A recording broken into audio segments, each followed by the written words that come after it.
Climate or at Naome Excellence. And with me in the studio, we've got Bishop Climate, who is our very special guest. And week after week, Bishop Climate has been joining us here in the studio to review and analyze Kenyan news in a prophetical way. You know, reviewing business news, politics, health. And you know, in the last elections, he prophesied that the person who was going to win, which was President Uhuru, was going to win with a margin of 54%. And last week, the power of God changed our program, and he began to prophesy to people and begin to speak to the people in Kenya, those who want to go into politics, those who want to occupy positions and titles, and people sowed their seed, and it was really a prophetic program. So once again, welcome to our show, and with me here is Bishop Climate. Welcome, Bishop Climate, to this program. Thank you so much. Thank you so much, Naome Excellent. What a blessing is it to be.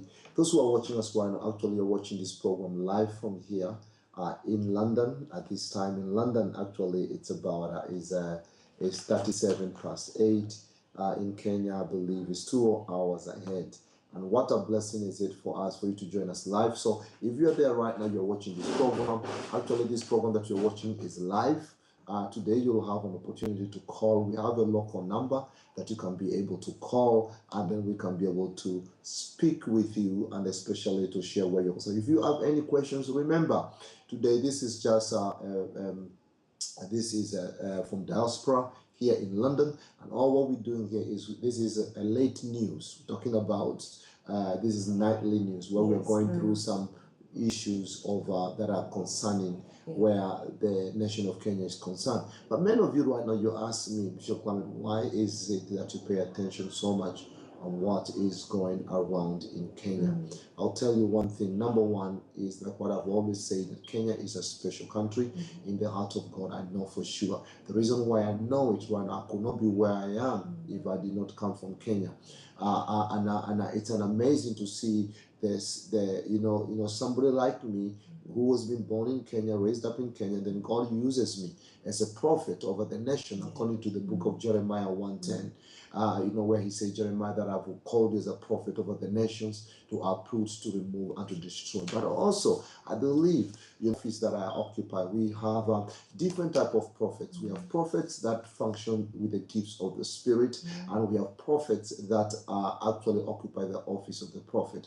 The difference here is the ones that which operates the gifts of the prophecy, they are like a signpost. They'll tell you, Kiambu is 10 kilometers. They can tell you Titwande is 100 kilometers, but they can never get you there. Though they are accurate, but they can never get you there. Those who operate in the gifts of prophecy. But also we have prophets of God who occupy the office of the prophet. These are like Prophet Samuel, Elisha. These are people that have the anointing not only to prophesy, but they have the ability and empowerment to be able to make it to pass. And that's what God has called me. And that is why I pay so much close attention to where our nation is concerned, where our politics are concerned. And one of the mandates that which God has given me is to be able to raise up, and especially to be able to build up altars in parliament, altars in high places. We're talking about altars in jobs, altars. My calling is to release an anointing upon believers so they can take their rightful place where God has called them to be. Oh, yes. Thank you very much, Bishop Climate, for that description. And I remember last week you were saying, as you are a prophet over nations, yes, your calling is to make people, see their destiny or enter into their destiny. The destiny that you're right. The destiny that which God has called them. Yes, go on. Now, for those of you who are just joining us, this is MTN Network here in London, and this is a live program, and we are going to be interviewing Bishop Climate to help us to analyze and review what is happening in Kenya prophetically. Now, Bishop, it's now 2 weeks since after the elections. Yes. And there's a lot of elected governors, MPs who are being sworn into their positions. And one thing that was fascinating, like I was discussing with you earlier on, is the use of the Bible. I just want to understand, because with the governor of Governor Ongane,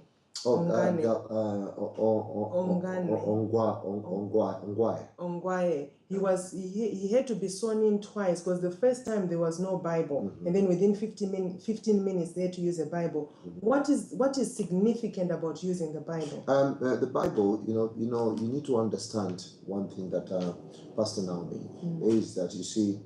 The reason why Bible is used in courts, the reason why the Bible is being used especially in swearing ceremonies, because you see, it's used as an oath. An oath. What is an oath? An oath is a commitment. But why do we have to use a spiritual book? For example, those who are Christian, they use a Bible. Those who are not Christian, Muslims, they use Quran. Others use other books. Why?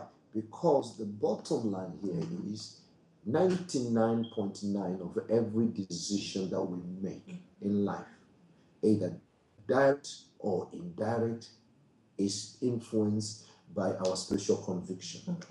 So now, let's say, for example, when somebody, for example, let's say in court, if somebody uses a Bible as an oath, what you're saying here is, I may not be afraid about the people, but I'm afraid about God. That's why when you put your hand on the Bible, you say, I'm nothing else, but I'm going to speak the truth and the truth, but nothing else. But also, when it comes to swearing, we're talking about the president, the governors, whatever it is, this is what to say, that I am not going to exploit my position for myself, but with the fear of God, I will be just and I will be fair.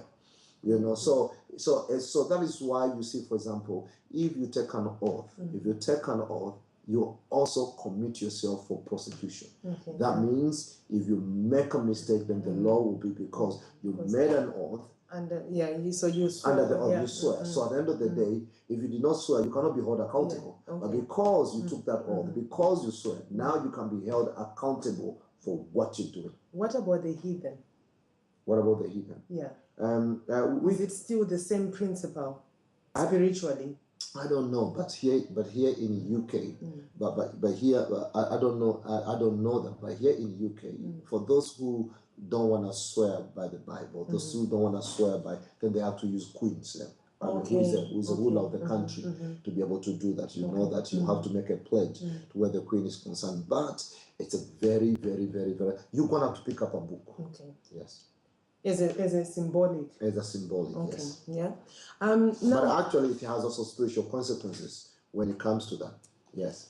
Another story that has been dominating in Kenyan news is the commemoration of the death of Mzee Jomo Kenyatta. Yes. And one thing that our current president, Uhuru Kenyatta, described his late father, because he died when he was 16 years of age, he described him as a man who deeply loved Kenya. And the vice president, Dr. William Ruto, described him as a man who wanted Kenya to be one nation, despite the many tribes. What is your uptake on that? Did Uhuru Kenyatta, Mzee Kenyatta, leave a legacy for his son? No. To be the truth, to speak the truth, I'm talking about from my own experience. For example, like where I was born. For me, by tribe, I am a Kikuyu. I'm a Kikuyu. My parents are from Moranga. My mother is from Nakuru, and so then I was born in Eastern Province. Then I'm talking about going toward Mombasa, Mtito and Day. So I was born. How did I end up there? Where we have a big farm.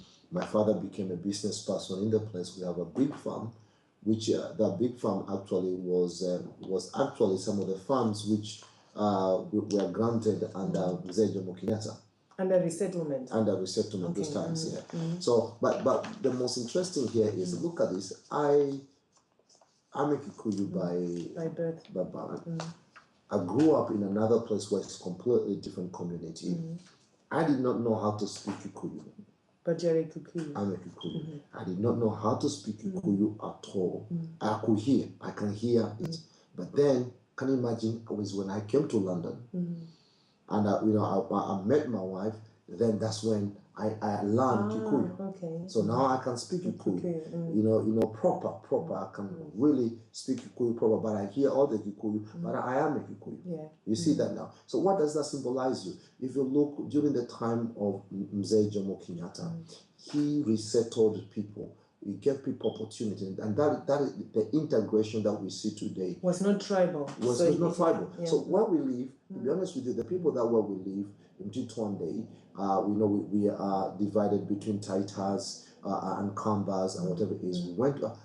For me, I feel more home in the place. Yeah. I have no any other home. If you ask me, for example, to go to where my dad's come from, I do have a rough idea where they come from, but I don't know the place. I can never call that my home.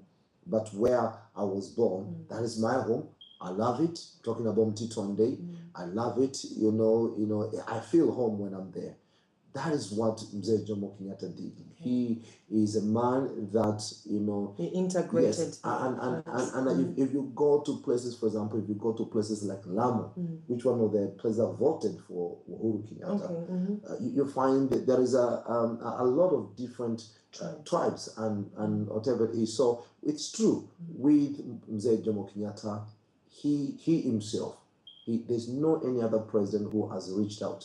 Actually, during his rule, I think he only visited a few countries. Yeah, I think he's Great Britain and Ethiopia or somewhere. He didn't fly a lot. He didn't fly a lot. Yeah. But he was on the road. Okay. All the time he was going to different places in different. And he spent more time in Kenya than outside of Kenya. He's quite an interesting man. Yeah. So for me, I can say I'm a product, as I say here now, I'm a product of some of his policies. That now I have met people that who are not my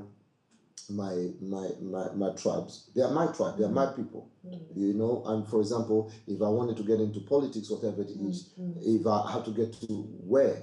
And I believe those people that are there, I've grown with them, come out together. They are my family. And now he has gone. Would you think our current president is living the dream of his father?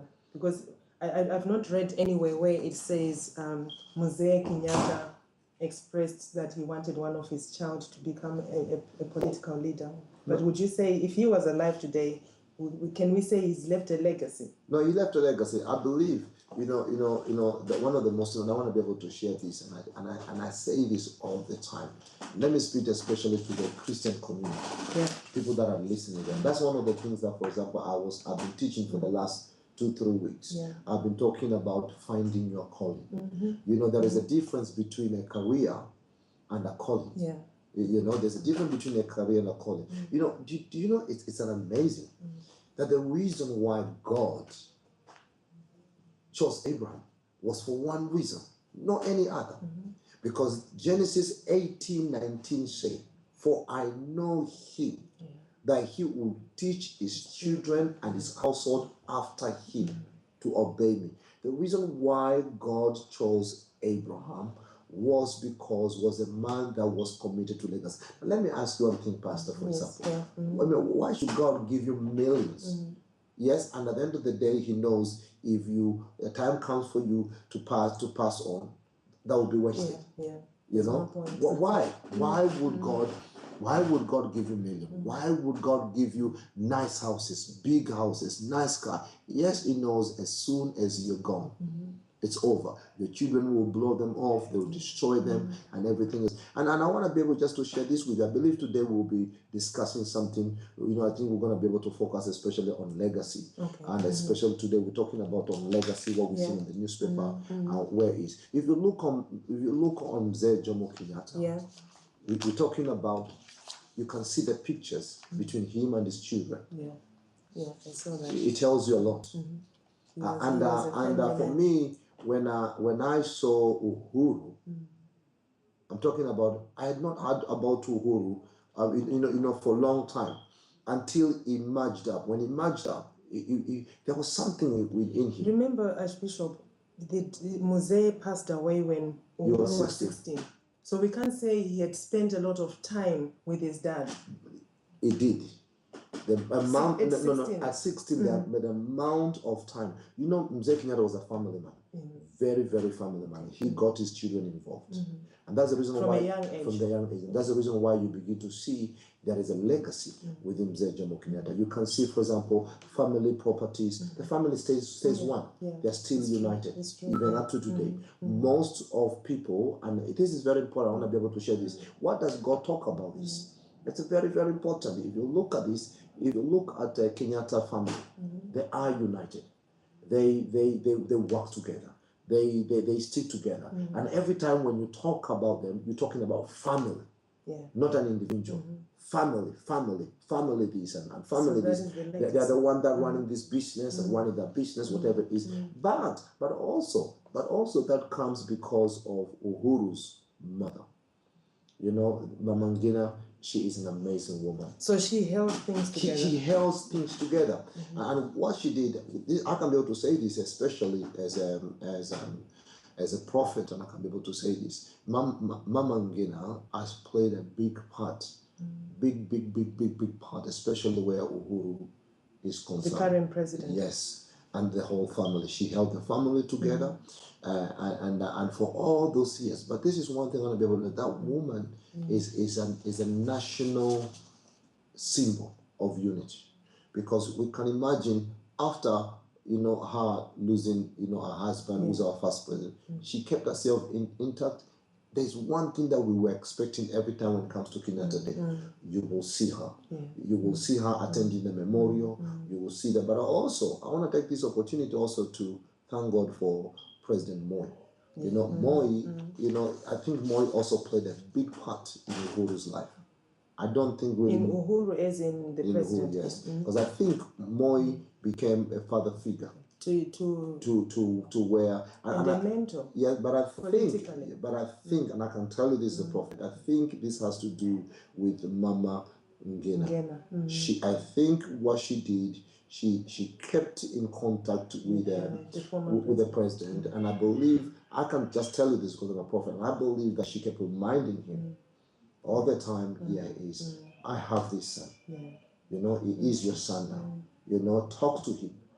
Call him, speak to him, encourage him, and I believe that Moi also kept, and that's the reason why when the time came for Moi to retire, Moi used to say that he can see farther than a giraffe. He's like a giraffe. We call him the master of politics. Okay. The way he brought up Uhuru. You can see that there was a relationship going on. So I want to be able. Let me just take you a little bit back today to the Bible, so we can just talk about this legacy, because we see, we're talking about, we're remembering about almost about 39 years. That's 9 years today about legacy. What does the Bible talk about legacy? Those who are watching, what does the Bible talk about legacy?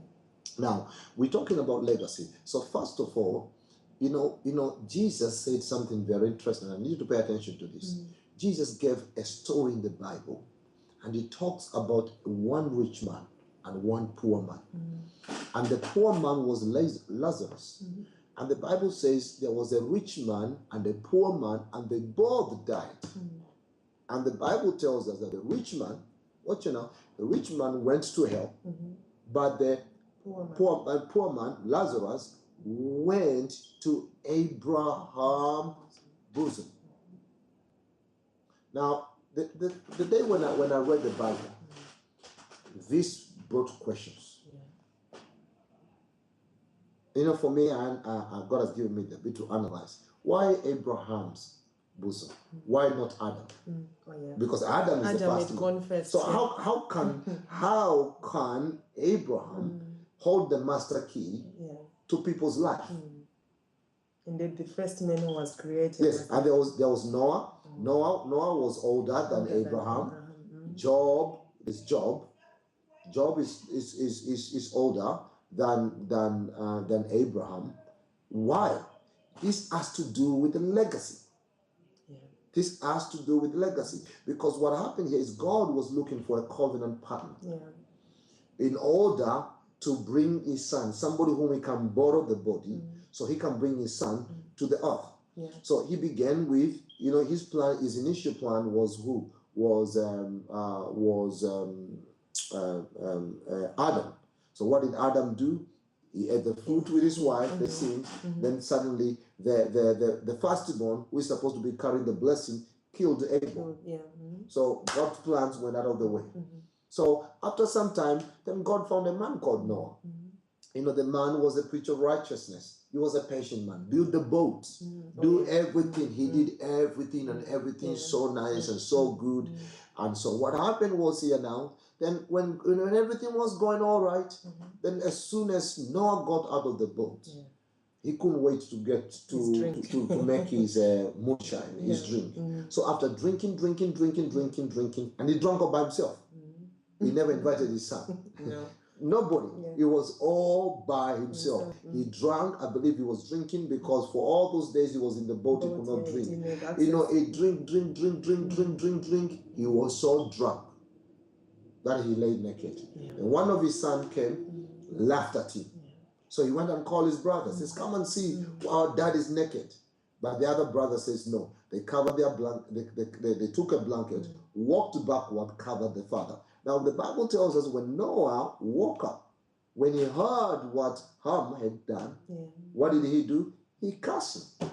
And then God had an issue. So God now has to keep looking because he's looking for a man, he's looking for a person who is looking for legacy. He wants somebody who's going to maintain. So what happened is that then God found a man called Job. How do we know Job? Because Job was a man from the east. We don't know Job's tribe. We don't know his nationality, but we know he's from Ur, which is somewhere there in the land of Ur, back there near Mesopotamia. So what happened to Job? Job is a righteous man, but Job has an issue. His children are always partying every day. Every day they are partying.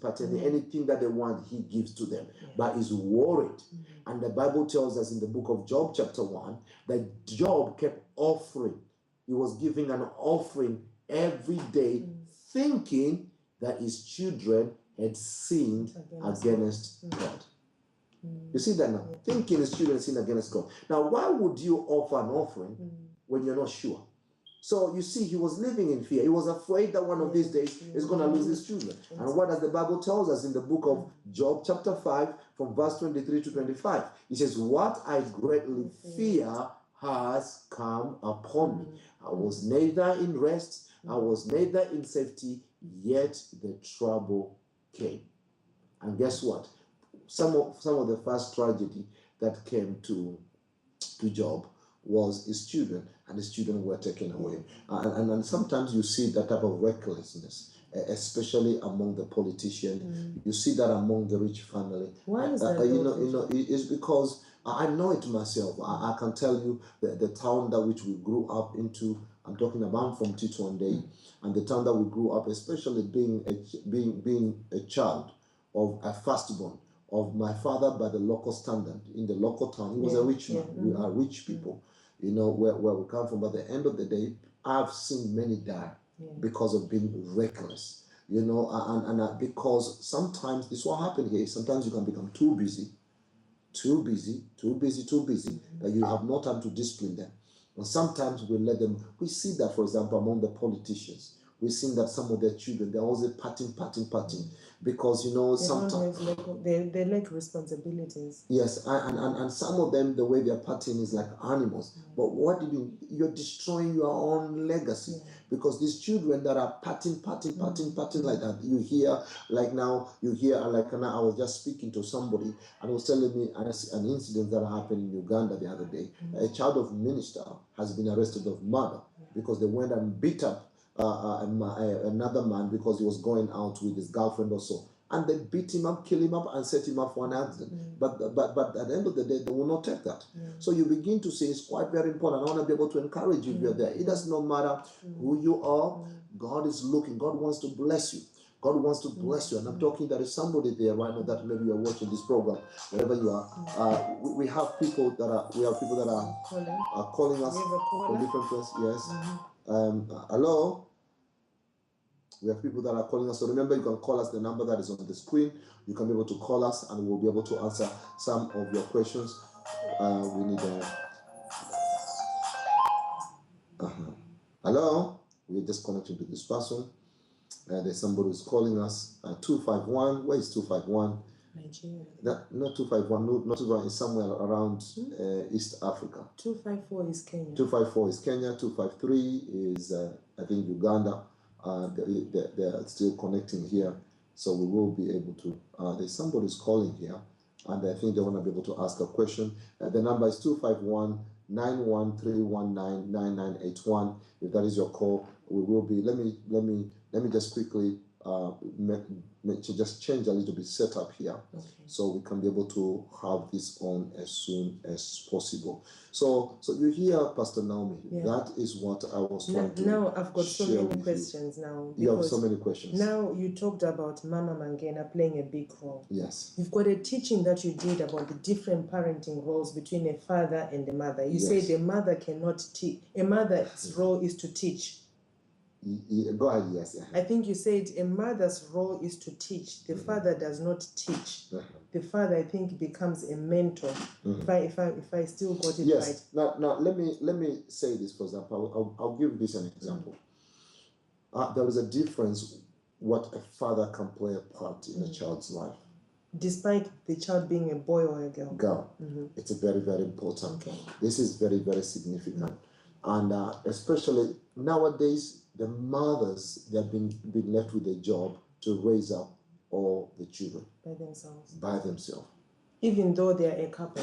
Even if they are a couple, sometimes the father is less concerned. In and out, in and out, in and out. And sometimes they are not caring about it. And the boy, especially if you have a boy, it goes more closer to the mother. And as a result of it, and that's the reason why you begin to see. I have seen this, and the other day I was talking about to my brother. I was speaking to my brother, and my young brother is, and I asked him a simple question. Can you remember? I asked him, can you look if our dad was here? Can you look him straight in the eye and tell him that I love you? He's the last one. Yeah. We were just talking. Just to say I love you, Dad. He picked me up from the airport, and while he was there, he calls me Dad. Because you're the older that's family. But I've been there for him. I've raised him up, paid his school fees, whatever it is. And he tells me, oh, I love you, whatever it is. But I wanted to ask him, I said, okay, because he told me, he said, he came pick me from the airport. He has his own family. He's a businessman, and he tells me, oh, Dad, how are you doing? I've missed you. I love you so much, and he gave me a hug. Pastor Moses. So I turn around, we get in the car, and I ask him, let me ask you a question, Pastor Moses. What is it? If our dad was still alive today, he died almost about many years ago, and I said, would you look him at the eye and tell him that I love you? And the man went quiet. Why? He went quiet. I asked him, would you? He went quiet. I think he never expected me to ask him that. He's a grown-up man. He's a grown-up man. He's a grown-up man. He's a man with his family, doing his business. Then he said, no. I asked him why. He said, I don't know him. He says, he was there, but I don't know him. I cannot remember one day he ever took me to go and play football. I can never remember one day that he ever took me to the park. I can never even remember one day that he ever even teach me how to ride a bicycle. And I'm not trying to move out of the question that you're asking here, but the point here is I want to be able to speak to some people that are watching here. Is very, very important. Look what God speaks to Abraham. And what does he say? I know him. I know him, and he will teach his people and his household to follow after God. Genesis 18 verse 19. Genesis 18 verse 19. So one of the things that I want to be able just to encourage here is, especially with right now we are having new governors that are coming in, we have new politicians that are coming in. But if you want to secure your legacy, you're going to have to pay attention on your children. You're going to be able to discipline your home. You're going to be able, because people see, there are people who actually lost their seats, not because of anything, their families, but because of being reckless. Because people say, oh, what you doing? Your children are just become nightmare to everybody here. They're not leading by example. They're not leading by example. So We have people that the people are calling. Somebody called 254. Please feel free. You can call that number that is on the screen. If you call that number, the phone is ringing here, and we will be able to answer your question. If you have any question about legacy, if you have any question about that, so please feel free to call that number, or you could be able to send a question to my Twitter, which is at Bishop Climate, or at Naome Excellence. Yes, go ahead. So we are discussing about the legacy of Mzee Uhuru Kenyatta. Mzee Jomo Kenyatta. Now we've given examples of men in the Bible who could not leave a legacy. Yes. How someone is watching, Bishop, and probably they can relate to being the person who has not led their children into that legacy. How can they correct it? No, it's never too late. I'll tell you one thing, something that happened, quite a true story in my life. My father, he was there, but I didn't know him. He would sit down, talk with me. When you're saying he was there, but you didn't know him. I see him every day, but I don't know him. So there's no interaction, there's no relationship. Can I tell you something that's going to shock you? Please tell me, because I'm relating to what you are saying. No, I can tell you something. Can I tell you something going to shock you? Right now, I don't even know how my father looks like. Yet, as he was there every day, I cannot tell you, I've never stared him closer in the face like this and look at his face, know him proper. For me, every time when I think about my father, though he passed away 19 years ago, you'd be so shocked to what I'm going to tell you. I don't really, I cannot figure out. My mother, I can. I can tell you, my father, I cannot. Because, because the reason why he was there, but he was never there for me until when I was 16 years old. Within 1 year, a tragedy happened. And as a result of that tragedy, we became so close. And within that 1 year, we spent, not 1 year, about 10 months, we spent almost every day together. We traveled together, even we slept on the same bed together. He was trying now to be the father. And then is at the age, before the end of that year, I was 17, then I came over to UK. And that's all I can remember. But I hear people, they talk about him, how they know him, how they spend time with him. I don't know that. All what I know, I'm just his son. Bishop, I can relate with what you're saying. Well, I grew up with a father who was very much into. My dad was a police commissioner, so he was very busy. And the only time we used to sit with our dad is we used to be forced to watch the news. And then after watching news, you'll be asking questions of what happened in this city and that. That's the only time. So I can really relate with what you're saying. But is it an African thing or is just a men's thing? I don't know. Please, those who are watching us, it's raining here. You can hear the so we may need to speak a little bit louder. Okay. Yes, go ahead, yes. I'm saying, would you say it's an African thing or it's a men's thing? Because I also see it here. In this generation now, it's even worse because of technology. So you can be in the same house with your children, but everyone is on their gadgets. So I don't think that has really gone away. Yeah. But it's only that it's now advanced into another type of technology because people now are in more. No, but the issue, I'll tell you one thing. African men. It's more of African men. Have a problem. Because we have people that have been sending us on WhatsApp. Okay. I need to be able to, we have WhatsApp, people that have been WhatsApp messages. Have been sending so WhatsApp if you want to send a WhatsApp message, the number is at the bottom of the screen. Please send in your questions or dial the number that is on the screen. If you're just joining us, welcome to MTN Network. We are broadcasting live here. Actually, one of the calls that we had was from Ethiopia. Oh. Before somebody's calling us from Ethiopia. And also remember, you can also be able to put, we have a WhatsApp number. Please, if you be able to put my WhatsApp number. So, but what I was trying to say here, Pastor Naome, for those who are watching, those who are joining us, can you explain to them who we are, Pastor? Okay, my name is... We have people that are already tuning in. Yes. They're wondering what's going on. Yes. My name is Naome Excellence. I'm the host of this show, and the name of this show is Diaspora News. It's presented to you from by MTN Network here in Europe. This is a weekly program that we we host and we invite our special guest speaker, a prophet of God over nations, a man of God who has prophesied over Kenyan elections, American elections, British elections, and many other very significant events in the world. And those prophecies have come to pass. And we decided to invite him on our program to have a review and analyze what is happening in Kenya. And we've been having this program even before the elections, during the elections, and now the program is still going on after the elections. And today we are talking about the legacy.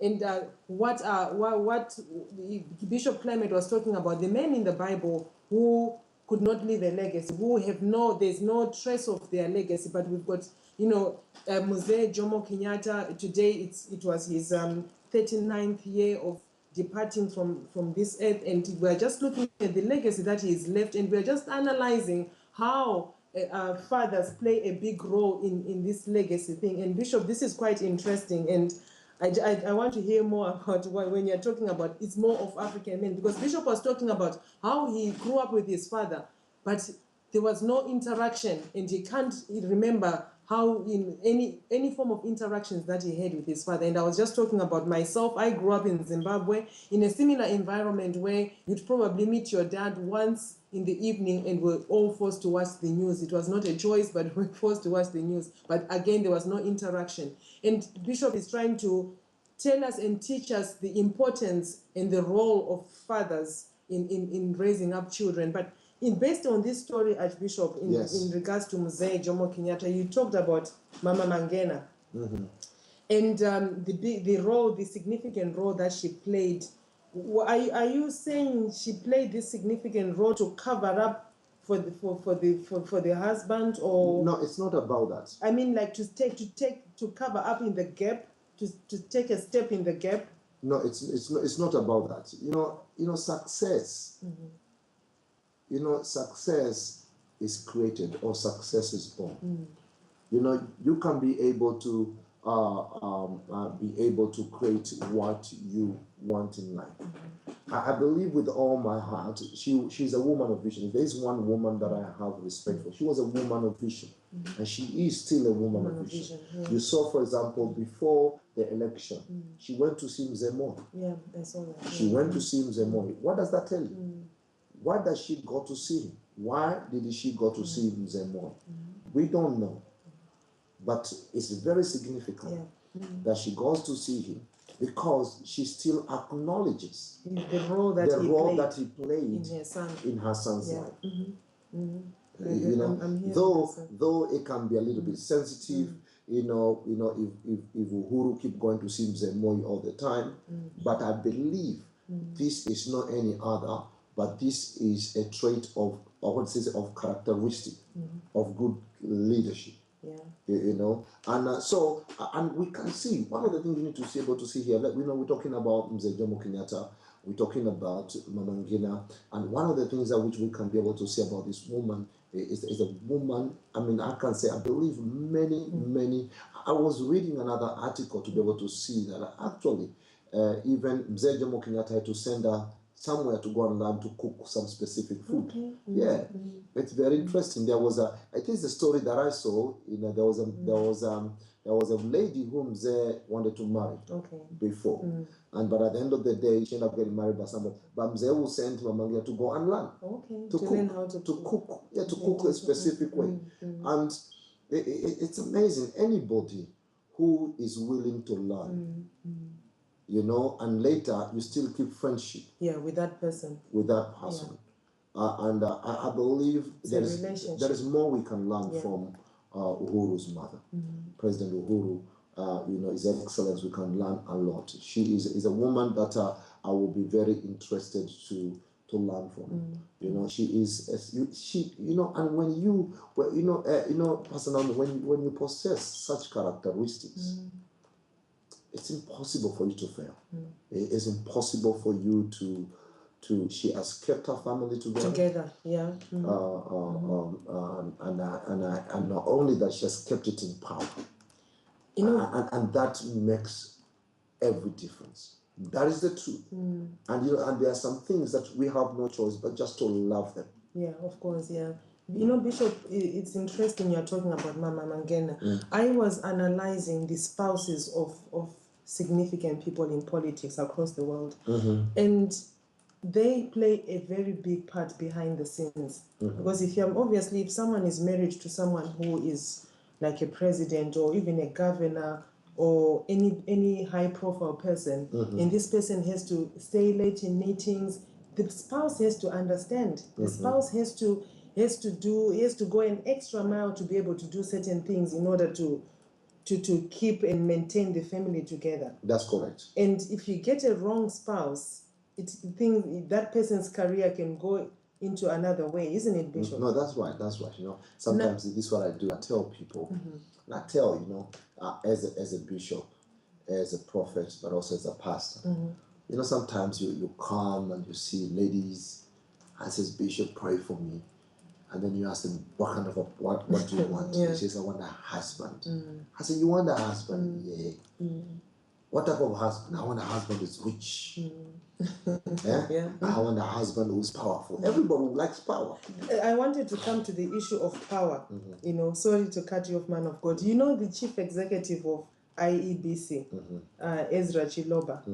All of a sudden, every woman in Kenya, some women in Kenya wanted him. What is it to do with power and women? Women like power. Why? Like men who love men in power. Why? They love men. It doesn't matter how ugly they are. As long as they're in power. Because Chiluba was saying, I've been around. How come? But because he was out, you know, on the forefront. No, it's both. It's both sides. It's not just women.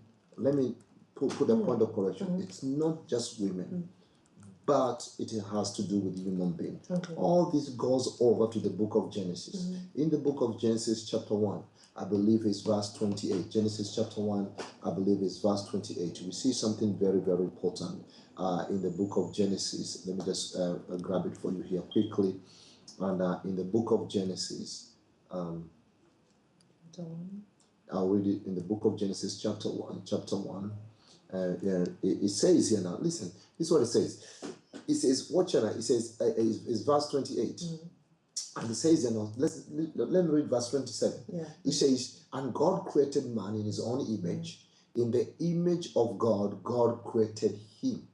Male and female, he created them. Now, I don't want us to get off from the main topic that we're talking about. Look here now. In the Bible, man is created in chapter 2. Genesis chapter 2. Genesis chapter 2. But God, man and woman, especially woman, is actually mentioned, created in chapter 2. Chapter 2. In chapter 2. Yeah, but actually, the man is mentioned, a man and a woman, they are mentioned in chapter 1.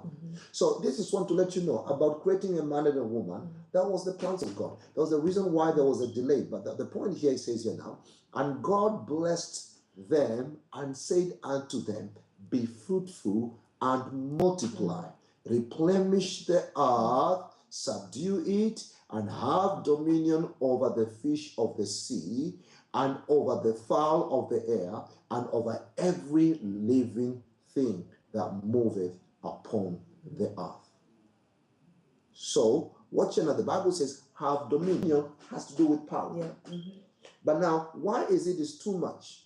Why is it that you find women that are attracted more to men, powerful men? For example, men tend to fear women that are powerful, but yet they're human beings. But women like women people that are powerful. And money is a symbolic of power. Oh yes. That's why you can go walking around there. You can see a very ugly man, very ugly. Don't get me wrong, I'm not trying to play. I'm not trying to be judgmental, please. But I'm just sometimes you see things. Sometimes you see things in this world, and you just look at this and it says God. Then you wonder what is up. You see a very nice. We're talking about beautiful. Anything that is beauty, you can know. You see a very nice, beautiful woman, very nice, beautiful woman, married to one man who looks as if he has escaped from the game park. Now you ask yourself a question: why would a woman like this and we are all God's creation, Yes. but we've got different grades. Yes, yeah. You know, yeah. why would we marry to this? Because the person has power, the person has wealth, and remember, if you've got money, is a symbolical power. This goes to Genesis chapter 2. This is Genesis chapter 2. And listen what he says. It's very, very important. Watch here now. And what does he say? And he says here now, and I want to share this with you. It's a very, very important. He says here now, and he says here now, and the Lord said, it is not good that a man should be alone. I will make him a helpmeet for him. Now, let's understand what the word helpmeet means. You have money? Yeah. I help you. To manage the money. To manage the money. So a woman's job is to manage the money. Now, if you have money, automatically somebody will get attracted. Managers. Yes. Women No. to manage. Yes. No, they're help. Yeah, helpmates. Helpmates. So they are there. That's why you see people that are in power, people that are achievers. It's an amazing. And I want to share this with you. Women, female, let me use the word female, not women. Female are naturally attracted to people that are active, people that are productive. They are. They will walk away from anything to be with a man who is active, who is productive, than a person who is just dormant. Dormant, yeah. You know, that's why when a man is staying in the house, is not doing anything, and then the woman becomes the breadwinner, and then he's just sitting down, sleeping all day. That person will just walk away from your life. Because at the end of the day, guess what? But they want somebody who is a leader. So that's the reason why you begin to see leaders, talking about leaders, everybody, whatever, if you're in power, you got money, you tend to attract. That's what it is. Automatically, you will attract.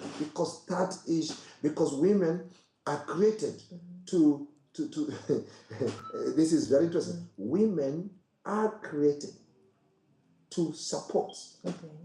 To is a helpmate. But if you've got nothing to help, they won't be attracted to this? Listen. No, if there's nothing to help. What do you need a woman for? You see that now? So that works that way. And so also I wanted to say here, because it's quite very important. So when you see people, that's what you'll see, a nice, beautiful woman, whatever it is, and guess what? Who they are going out with, whatever it is somebody who even is out of place. Yeah. Because women, they are created to respond to dominion. And it's the same thing, for example, even with we're talking about where we have an alpha male. Where you have an alpha male in a group is any species of being that is capable of making collective decision on behalf of the group for the better and the welfare. We're talking about defending, we're talking about provision, we're talking about guidance. So at the end of the day, all the females are going to find them there. Of course, yeah. And there's nothing you can do about it.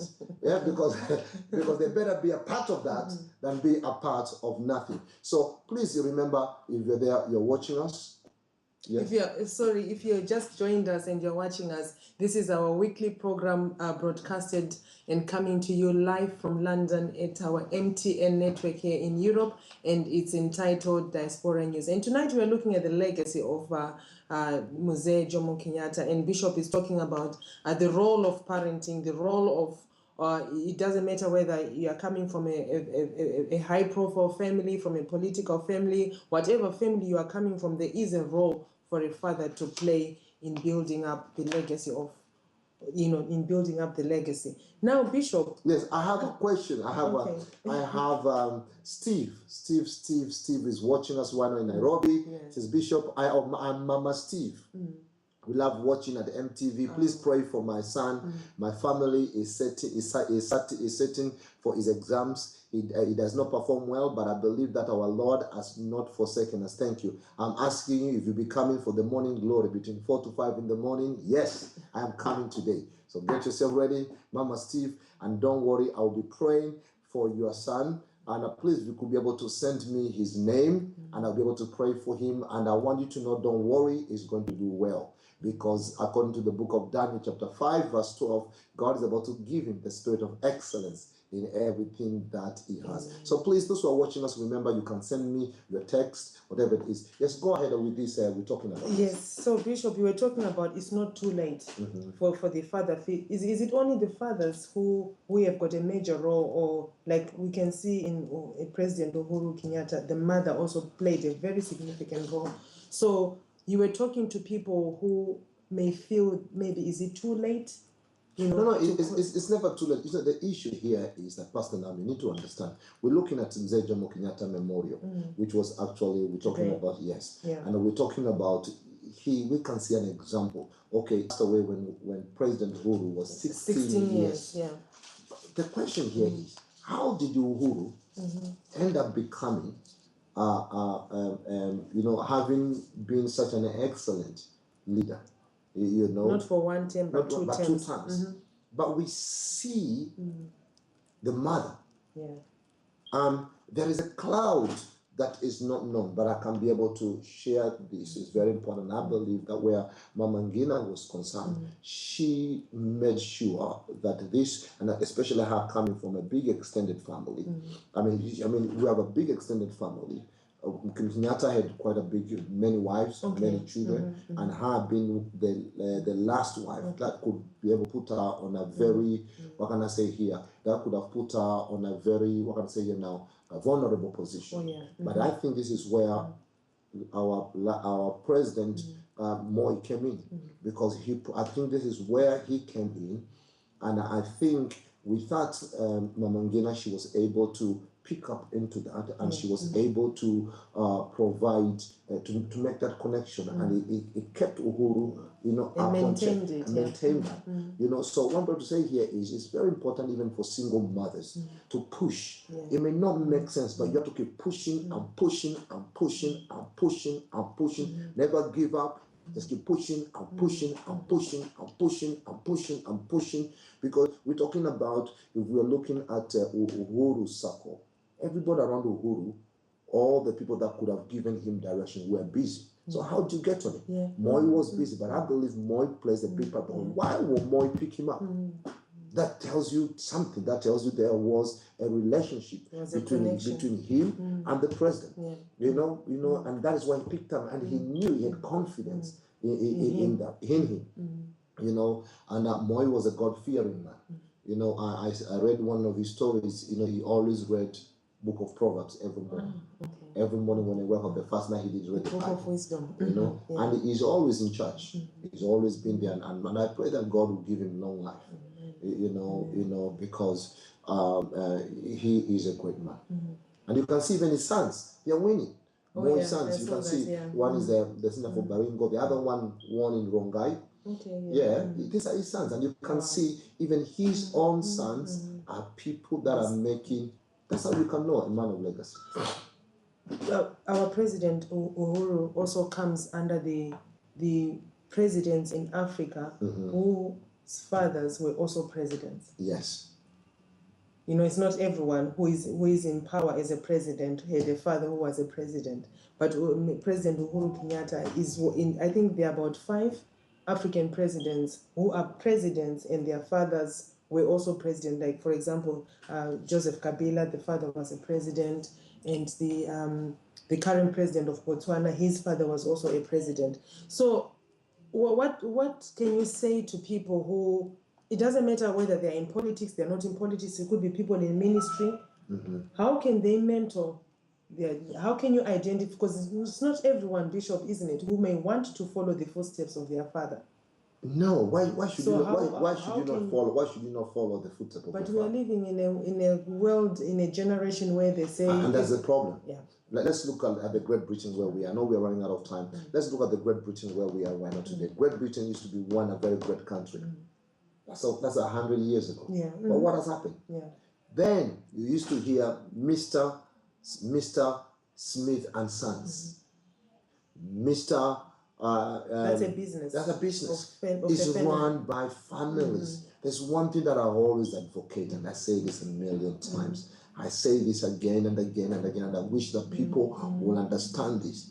I'm sorry to say this, but I can tell you, but you know the truth. For example, here in Great Britain, we are having quite a lot of issues. But right now, with the way the government is reforming things, we are almost going back again to what we were before. I'm talking about 10 years ago, 15 years ago, we had a society here in Great Britain that was out of order.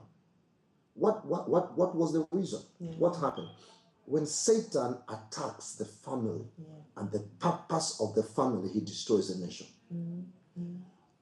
In the First World War, Second World War, a lot of men died here in Great Britain. A lot of men died. As a result of it, many were brought up by single mothers. We had a generation that was lazy. I'm talking about in Great Britain. We had a generation that was lazy. They're not doing anything. Right now, the government is actually curbing in where that is concerned. Add us some more minutes so we can be able to. It's very important. So what I'm trying to say here is one of the things that which we really need to, and I want to be able to come to the point here with the Great Britain here is that once, like now at the moment, here in Great Britain, we're having a problem with what? With two type of nationalities. Yeah, two races. Two races, blacks and white. If you look at the blacks, black people, their children are nuisance. If you look at the white people, their children are nuisance. But when you look on the Asians, we're talking about the Chinese, we're talking about the Japanese, here, they're doing well. Go to the university. I was over in Cambridge the other day for graduation. And what do you see there? You see only one black person, but you see Japanese and you see Chinese, you see Indians. Why am I trying to say this? Because black people, they send their children to school. This is how my father used to tell me. The only thing that I'm giving you is education. The only thing that I'm giving you is education. Nothing else. So, and if I die, I'll leave everything to your mother. That's the reason why they die early and they leave everything to their mother. And that's the reason why you begin to see many parents. I was just discussing with my brother the other day. I know families. There's actually a family that did really inspire me when I was young. And this man used to own a big transport company, and he was actually a best friend of my father. And so I used to go and spend holidays in their family. I used to spend holidays in the family. One day I saw a check, even up to now, a check of $500,000 written and signed, paid for. $500,000. That's a lot of money. That is many years ago. I'm talking about 30 years ago. I saw that.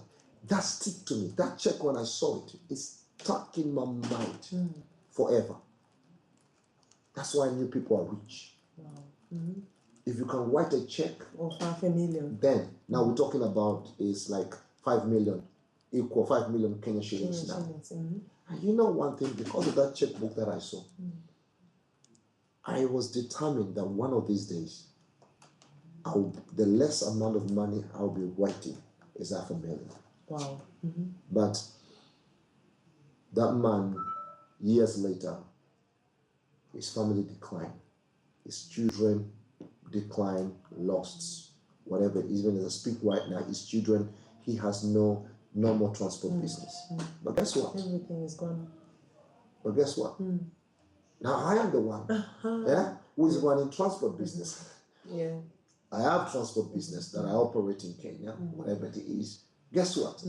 The check that I saw, I am the one. You're the one now writing it. Amen. Yeah. But his children.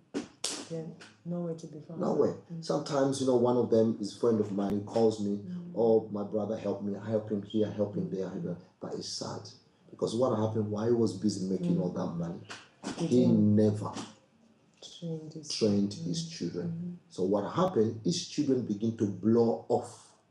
So he was always, now here they're grown up, he's busy. One of his sons is drinking there, he's crashed the car there, whatever it is, or whatever, And I just want to be able to encourage to some people that are watching this program. I'm really so happy for you bringing this program.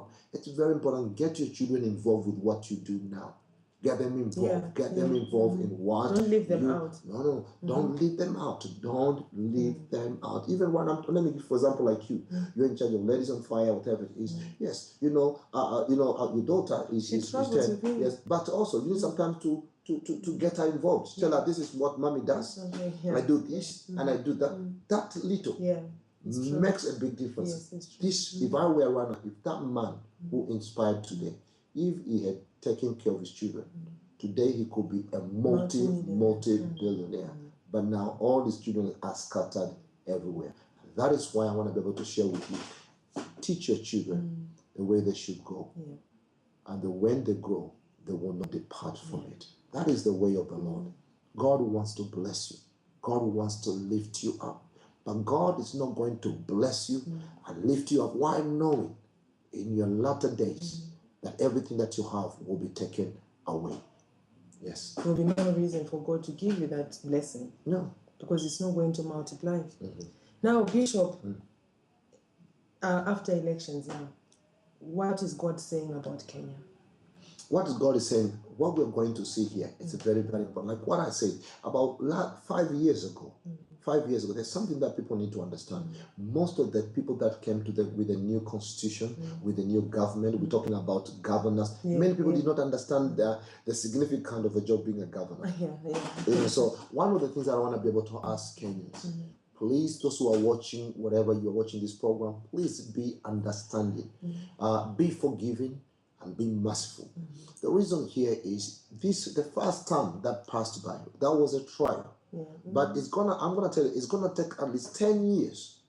10 years before we will see the proper result of devolution, of a governance. So we're gonna have to still, even the governors, the one that are coming, we're still gonna have to have a heart of understanding, and we need to have a heart of prayer.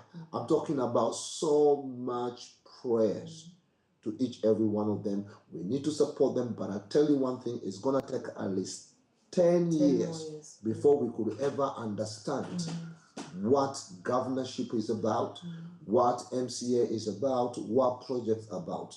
And now some of the things that Uhuru is doing, President Uhuru is doing, we may not understand them, but at least we have given him that opportunity to be able to implement it. Because I was in Nigeria about a couple of years ago, and I saw something very devastating. One governor who was in charge there, I know him, he's my friend, and he had done a lot of projects. He even brought one of the biggest projects. But as soon as he came off from left office, his successor came, closed everything, and now the whole it's a waste of resources. This was the resources. So please, those who are right now, those who have picked up position, please don't be a witch hunt. Build up. Somebody has done something. Build up on that. Continue with that. That's what legacy is all about. So, Bishop, how can we maintain this legacy? Like now for President Kenyatta now, how spiritually, from a biblical point of view, how can he maintain it? He's got sons, he's got daughters. Yeah. And I'm going to tell you one thing. Mark my words. And I'm going to tell you this. And I'm saying this before people. One of Uhuru's sons is going to become a president. Wow. He will. The president will never leave that home. It will always be. It will always be there. One of them is going to be. Is going to be. Because, one thing, because the legacy that their grandfather built, their father's done, so they can be able to do that. But what about you? What about you where you are? Even where you are, if you do good deeds, people will remember. We need to pray. I always say this, prayer is everything. You need to pray. Pray, set up also. It's not only that, improve if you have a company, if you have a business, even if you are Mamamboga, even if right now you have a small shop, you have if you have a talent, take it to another level. Always leave things better than how you found it. Improve standards, change this and change that. Invest, but also reinvest back into that business you have, into that career that you have. And if you're there right now, you are in education or you're professional, don't just be dormant. Reinvest, in new technology, reinvest in new ideas. And guess what? And if you do, and I always say this, you don't succeed at the point of sameness. You succeed at the point of difference. Why? Because amateurs do occasionally what professionals do all the time. So if you want to be succeed, day and night, work on perfection, trusting God, and God will see you through. Bishop, can we talk about one more subject, which is not about legacy? Just one. We will be. I think we'll be coming off in 8 minutes. 8 minutes. Yes. Okay. Can I? This is a hot cake. Yes. A woman was killed by her Facebook date. Now, I thought that it's only here in Europe that people do online dating because of the environment and the circumstances around Europe. But I thought in Africa it's easy to, to connect. This is really a sad story, but I'm not going to. I didn't want you to look at the sad story. No, I'm interested with it. Let me hear. So this is a 26-year-old woman. She had been dating this guy she met on Facebook. So they have been dating on Facebook. On Facebook. For how long? For almost a year. For almost a year, I think. And then it came to a point where the brother, she lives with her brother. So the brother said, "Who have you been talking to? Because I always see you on the phone." And she explained to the brother that she's been talking to her boyfriend who she met on Facebook. But she's never met her. No, he's just talking on social media. So this Sunday gone, she decided to meet the guy for the first time. And then later on, the brother phoned her to say, you've been out for a while. When are you coming back home? And then they spoke a bit, and she worked for M-Pesa. And never heard from her after that, and only to be called to identify her body. It's quite a sad story. But I just wanted to understand that how can someone on social media for a year, Bishop, and actually pronounce that person this is my boyfriend? I don't know. I don't know the situation concerning this, but it could be because of many reasons. Sometimes we have people that you date on Facebook, but they are not who they are. They present with a different picture. Pictures, and then when you go to meet them, you're in a shock. Yeah. You are in a shock. And I think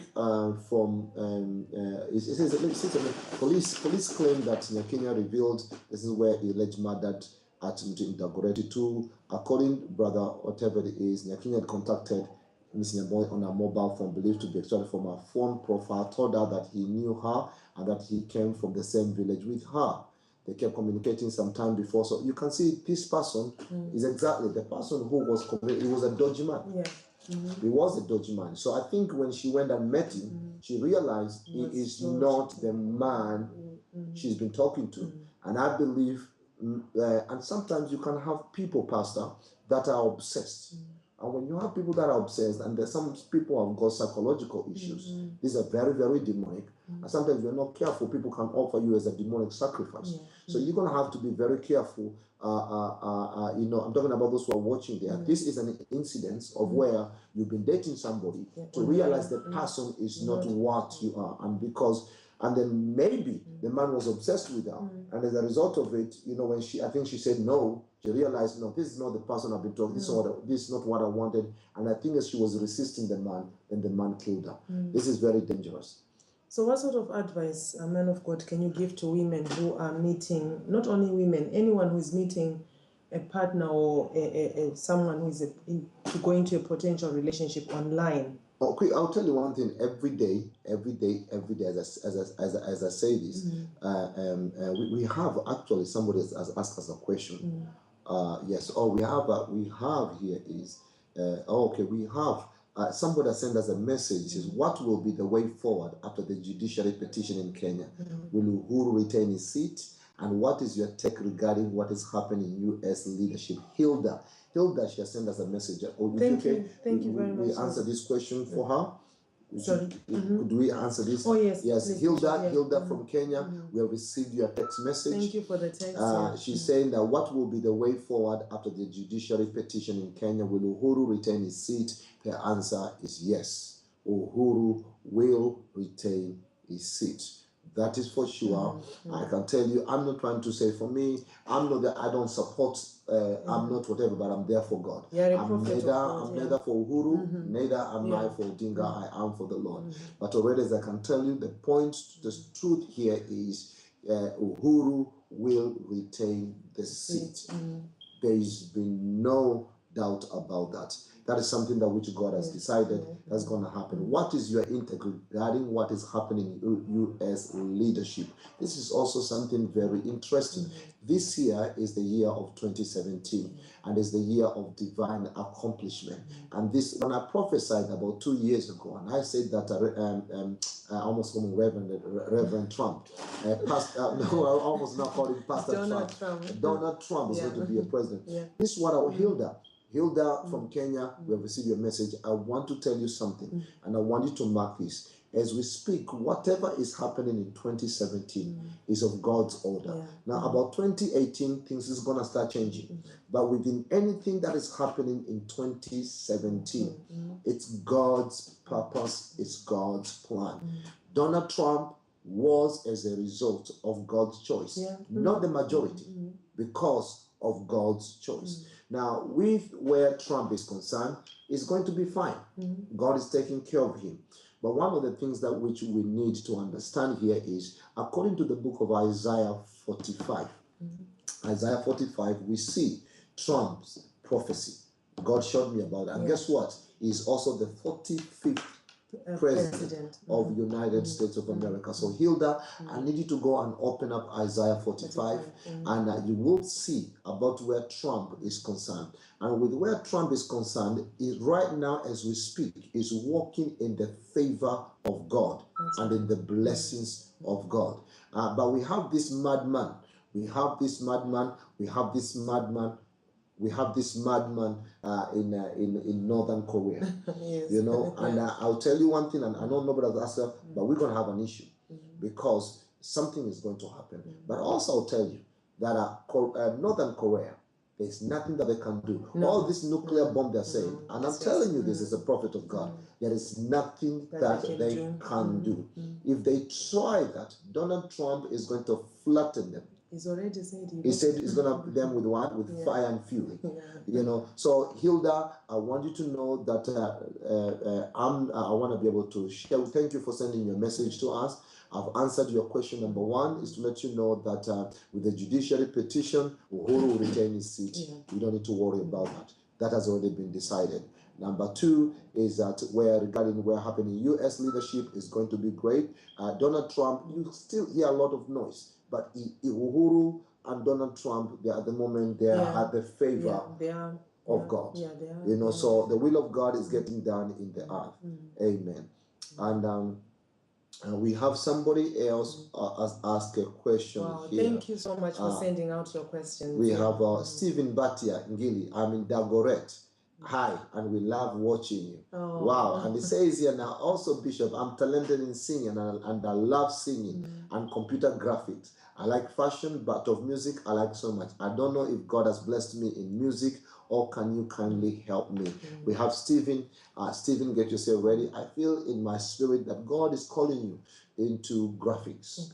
You know, he likes graphic, but what he's done, what God has done, he has done a very nice combination. Stephen, if you're listening, this is a prophecy for you. You've sent me a message right now on WhatsApp. I hope, is that okay if I prophesy? Go ahead. Stephen Batia Ngili, listen very careful what I'm going to tell you. You have a special gift. He says that he's talented with singing and computer graphics. And he wants to know if God has really blessed him in the music. What this young man has is a rare gift. And I think nobody has told him about it. You see, as a musician, for example, I can be able to tell you this myself.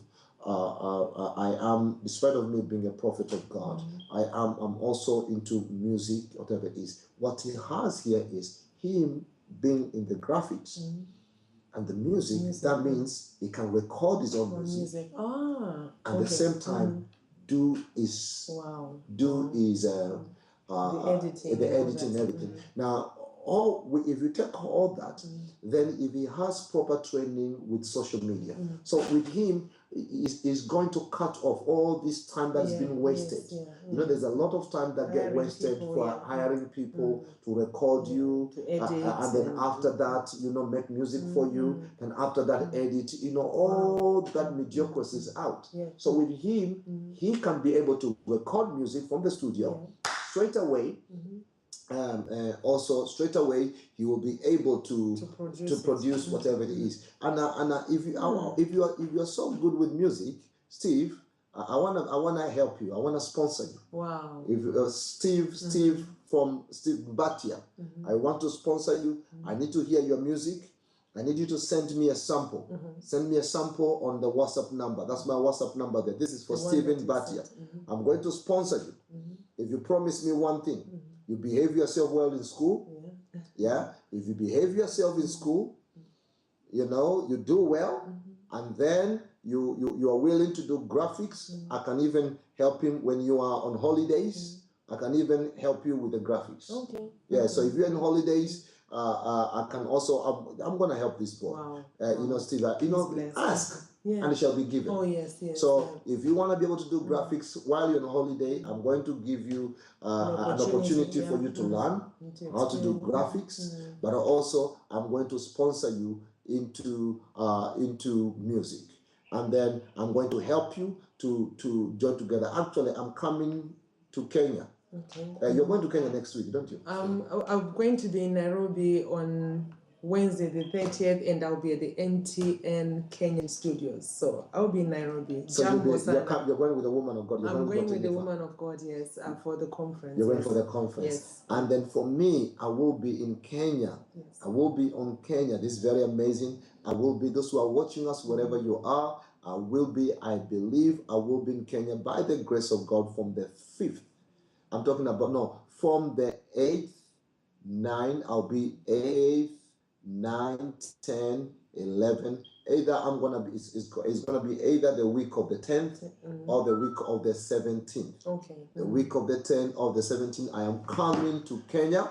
All those who are watching us right now, I know I've not been a while for a couple of months, but now actually we have built up a new complex in Kenya, where now we are going to hold the conferences in the place we are going to in Nairobi. Yes, in Nairobi. Yes.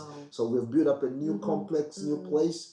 This is where all our partners now is a place they can call home. They can come and meet me, and also fellowship, but also we'll be doing leadership.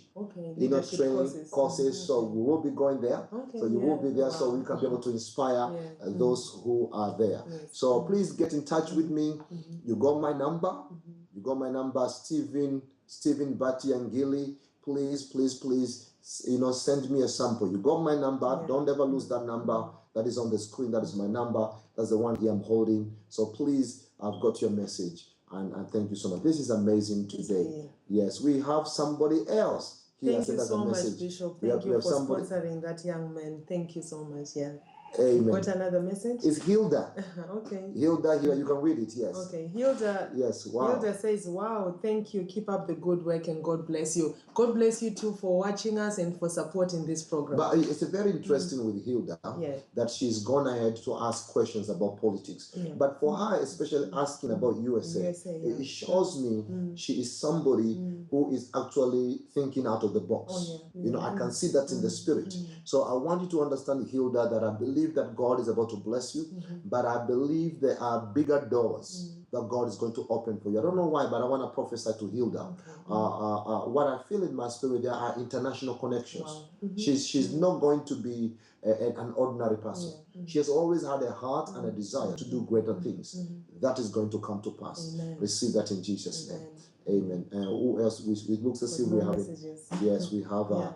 Yes, so we have people that are sending us messages, and this is great, and I'm so happy about that. Yes, I think now we're coming to the end of our program. We are coming towards the end of our program, and today we've learned a lot about legacy. And Bishop, one other thing that I just wanted to ask you is the role. I know you once talked about it briefly the other time, but I just wanted to understand. You've spoken about the role of President Kenyatta's mom. What other things can the current first ladies or the women whose husbands are in politics, what can they learn from what has come out of what President Uhuru's mother done? You know, what can they learn? What they can be able to, you know, one thing that I always say is, you know, even all way from since the days of Alexander the Great, we're talking about throughout the world, and you know, when you see somebody who's done well. This one will be able to say, listen, this one will be able to share with you. You know, one thing, for example, people sometimes ask me, Bishop Clement, what is this so that is so unique about you? You know, one thing for me, when I see people that have done very well, or people that are achievers, I don't envy them. I don't envy them. I don't have, when I see people that are, over ambitious people, I don't envy them. You ask me, Bishop, why would you not envy people that are over ambitious? Because they inspire me. That's right. Because they inspire me. Neither do I laugh at the people that have fallen. I don't laugh at the people that have fallen, that have made mistakes, that failed. Why? Because they teach me. They teach me. And one of the things I can be able to say here is, look at somebody who has made a legacy. Let them inspire you. Don't be full of pride. You know, look what Mama Ngina does. She goes to see Mzemoi. She goes to see him. She goes to see him. She goes to visit him. What does it tell you? She tells you one thing here is she's humble. She is going to see him. This is very, very significant. You know, once in a while, Uhuru will go and see him. And it's very, very important also, one I can be able to encourage our Vice President, Ruto. He needs to do the same thing. It's very, very important. You know, you don't forget, where you come from. You know, a river that forgets its source will always dry. A river that will forget its source will always dry. So what you need to do here is you find somebody who, get close to them, know them, learn from them, learn from them, be grateful about them. Because what you keep celebrating will increase in your life. So you are there right now. Look for somebody significant in your life. Find a way to get to them. Learn how to respect them. Learn how to honor them. And when God blesses you, when God lifts you up, then go and say thank you. I was just thinking, it's this week actually. I was thinking, what I'm going to do? I will, by the grace of God, when I go to Kenya, I really need to go and see that man who I saw the check. He was not there in the house, but I saw the checkbook. It was in the city book. That check, I'll never forget, even the color today. Yeah, it's still there. That check of 500,000 changed my life. And today you're who and today I'm the one that writes the check. So that's what I'll be able to encourage. Yes. Now, Bishop, as we are about to close, what can we say to those people who are in leadership about choosing a mentor? Because you've spoken about identifying somebody, like how Mama Mangena identified, Mzee Moi is likely to be the person who's going to support my son. How can you know that you've identified the correct person? You know what happened? This is so important. Like, for example, Ruth and Naomi. Yes. How did Ruth feel comfortable about Naomi being her mentor? Because remember, Oprah walked away. Yes, because one thing, it all depends on your heart. It all depends. Pastor Naomi, it all depends on your heart. I'll tell you one thing. There are people that are full of pride, and some of them are mean. But I'll tell you something. A mentor is not your friend. No, a mentor is a coach. Sometimes a mentor will tell you things that you don't want to hear. A mentor will take you to a way you don't want to go, but for a reason. But what we do here is we confuse. We want people that to be mentors to become our friends. To like us. Yes, and then but because of that, you walk away. Yeah. So with Oprah, she thought that now Naomi will be her friend. No, I am your mentor. So when you're looking for a mentor, look for somebody that will tell you the truth. Look for somebody who cares about you. Look for somebody who is coaching you, not befriending you. People that befriend you when you make a mistake, they'll not correct you. They'll comfort you. Yeah. Because you've made a mistake. They will not correct you. But a mentor will do that. So I'm talking about those here, either you want to go into business, either you want to go into career, and whatever it is, and one thing here is when you go to your mentor, understand one thing, your mentor does not need you, but you need your mentor, and you can never possess what you're not willing to pursue. Sometimes mentors can be rough. Mentors can be, especially good mentors, they're very rough. When you're saying rough, what do you mean? Please break it down, Bishop. When you're saying rough. If you find a mentor and that is over-friendly, it's not a mentor. A mentor is rough. A mentor must keep one fire burning. They must keep you wanting. They must keep that want and that need in you. They have to keep the want and the need in you. A mentor, a friend. A friend is like a companion, isn't it? Yeah. You know, a friend will not treat you like a dog. No. But a mentor will. A dog needs a master. Oh yeah, it does. To feed. It needs a master. But though the master sometimes depends to feed it. To feed it. So if you want to be fed by a good master, then you're gonna. I'm talking about. So by that, then why will some mentors do that? They do that so they it's not because they break you. So no, let me explain this to you. When a mentor, sometimes a mentor may be rough on you, maybe showing as if they don't care, whatever, but they do care. That's the reason why they're pouring all this in you. But what they're trying to do, they're trying to make you to become independent. Okay. So the day when you stand, you will not be shaken. But now, if you stand and you've always depend on people, when you have one little problem, you're going to run away. But you're going to have to learn how to be by yourself. And that's one thing that we see, for example, with Uhuru. People don't say that. With President Uhuru, somehow, somewhere, he's learned how to stand by himself. But a mentor, what a mentor do? A mentor, they make things they want you to earn. They want you to earn things. They are not interested in giving you free. No. They want you to earn. They want you to, they want to see, are you for real or for not? That is why, Naomi told Ruth and Oprah, please go. Just go. I want to see. And then now Ruth said, no, I'm following. And they keep following her, and keep following her, and keep following her, and keep following her. So you have to keep following your mentor all the way through. Keep following that education mentor.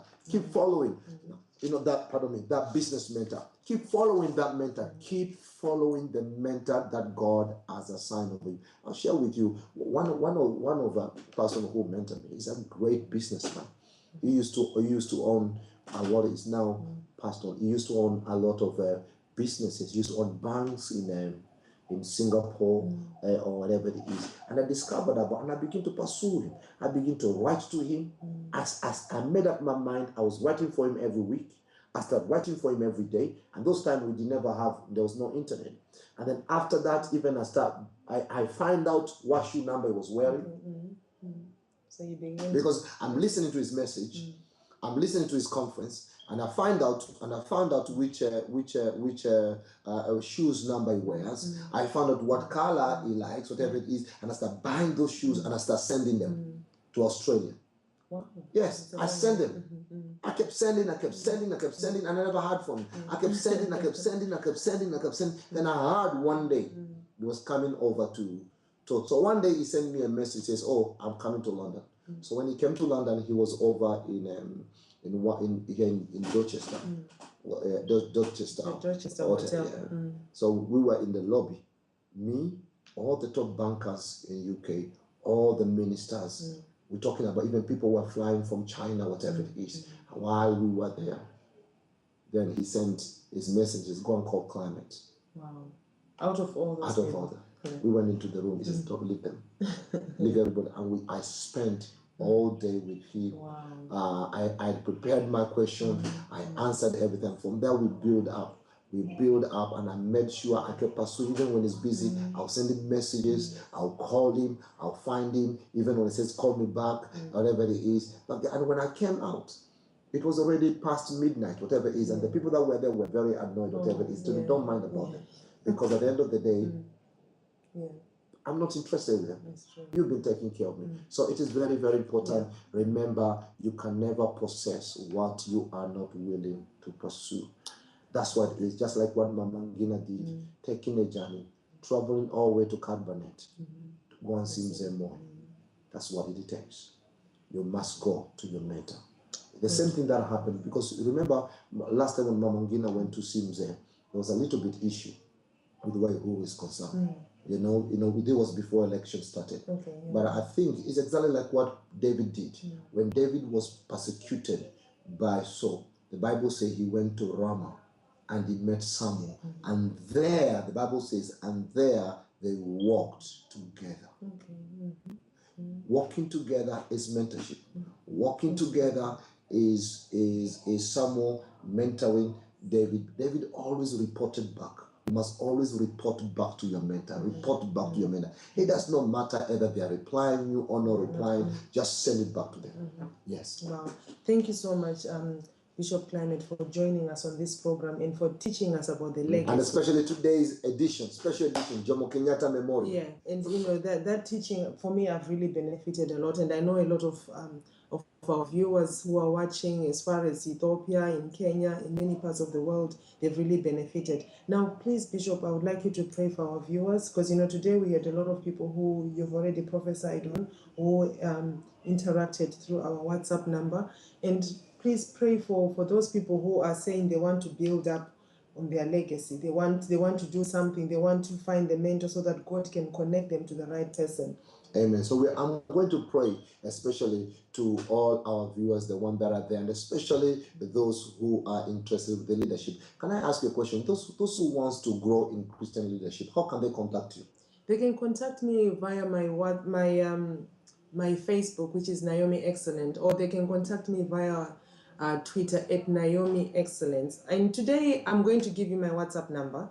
It's +44 7856 797952. Feel free to get in touch with me, and if you want to grow in terms of Christian leadership. I joined the church 10 years ago.